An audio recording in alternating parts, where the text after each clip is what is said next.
नमस्कार, आप देख रहे हैं दर्श न्यूज। मैं हूं दिव्यांशु। लोक जनशक्ति पार्टी रामविलास के प्रमुख चिराग पासवान, जो कि हाजीपुर से जीत चुके हैं और अपने 5 सांसद भी उनके जीते हैं, 5 में से 5 जीत, स्ट्राइक रेट 100 का। तो अब मंत्रालय मिलने के बाद चिराग फुल एक्शन में नजर आ रहे हैं। आज नई दिल्ली में कॉन्स्टिट्यूशन क्लब में अपने कार्यकर्ताओं, अपने सांसदों, अपने नेताओं, अपने पदाधिकारियों को संबोधित करते हुए चिराग पासवान ने भावुक बात कह दी। उन्होंने कहा कि एक समय था जब हमारे लिए अपनों ने दरवाजे बंद कर दिए थे और आज हम उसी जगह पर खड़े हैं, उसी कुर्सी पर बैठे हैं जहां कभी हमें निकाल दिया गया था, जहां से कभी हमें तिरस्कृत कर दिया गया था। तो चिराग पासवान ने बड़ी बात कह दी है और एक तरह से देखें तो इनडायरेक्टली उन्होंने अपने चाचा पशुपति पारस पर निशाना साधा है। क्या कुछ कह रहे हैं चिराग पासवान, हम आपको सुनाते हैं, सुनिए। जरूरी है और ये मैं पार्टी के तमाम साथी पदाधिकारियों से और पार्टी के एक कार्यकर्ता से मैं विनम्रता से यह आग्रह करूंगा, जब आप ऊंचाई पर जाते हैं अपने पर गर्व करें, पूरी तरीके से गर्व करें, क्योंकि यह आप लोगों की मेहनत की थी, यह आप लोगों की उपलब्धि है, यह आप लोगों की वजह से पार्टी को मिली एक नई ऊंचाई है।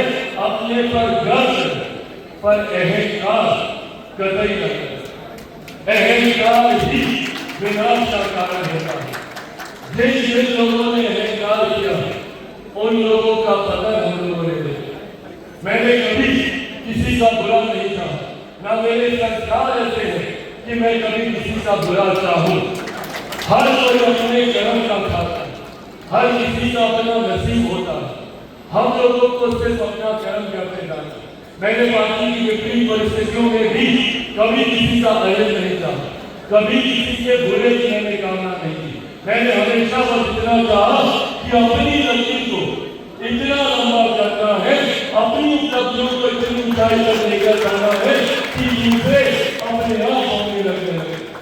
पर ऐसे ही किसी को नीचा दिखाकर आगे बढ़ना कभी हम लोग की मंशा नहीं होनी चाहिए। और ऐसे में ऊपर वाला है, वो सब देखता है। ऐसे में हर किसी के कर्म का हिसाब होता है। हम लोगों को वो दौर भी याद था जब हम लोगों के अपनों ने ही घंटों तक हम लोगों के लिए दरवाजा नहीं खोला। घंटों तक उनके दरवाजे पर हम लोग खड़े रहे थे। हम लोगों के लिए हमारे ही घर के दरवाजे बंद कर दिए गए थे। और विधि का उदाहरण देखिए, आज आप लोगों के आशीर्वाद से चिराग पासवान उसी कुर्सी पर बैठा है जिस कुर्सी पर इन लोगों को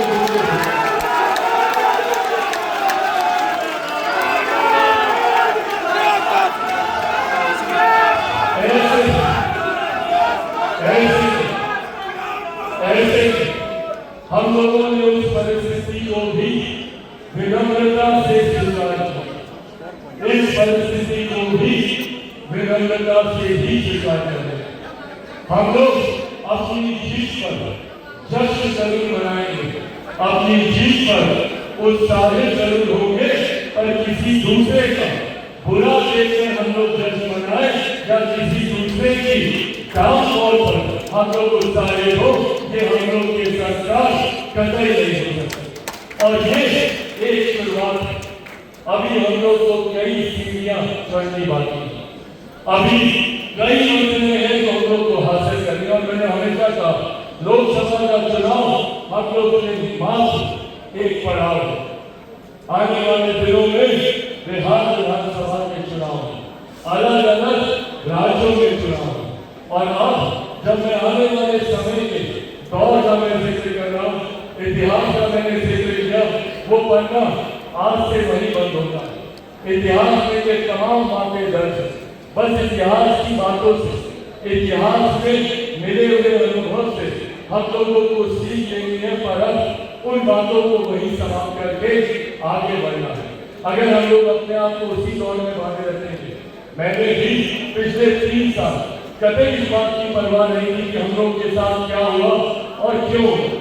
मेरे पास मात्र 2 विकल्प थे, या तो उन परिस्थितियों में रोता रहता, क्राई बेबी कहा जाता है, मैं रोज तो सुन लिया आपने चिराग पासवान को अपने कार्यकर्ताओं, नेताओं, सांसदों और अधिकारियों, पदाधिकारियों को संबोधित करते हुए चिराग पासवान क्या कुछ कह रहे हैं।